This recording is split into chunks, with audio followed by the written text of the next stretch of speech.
সেই আপিল প্রশাসনের লোকগুলি তাদের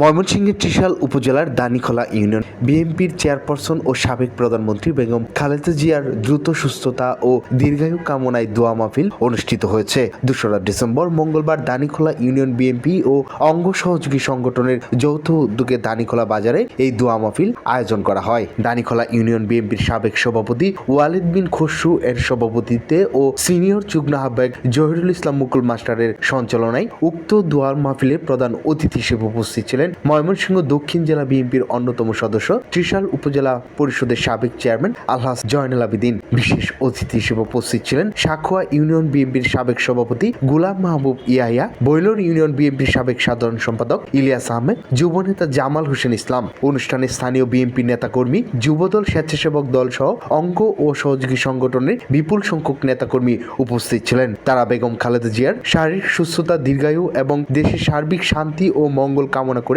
বিশেষ মুনাজাত করেন। নেতৃবৃন্দ বলেন, বেগম খালেদা জিয়া দেশের গণতন্ত্র ও মানবাধিকারের জন্য আজীবন সংগ্রাম করেছেন, জেল খেটেছেন। তার সুস্থতা দেশের সকল গণতন্ত্রকামী মানুষের প্রত্যাশা।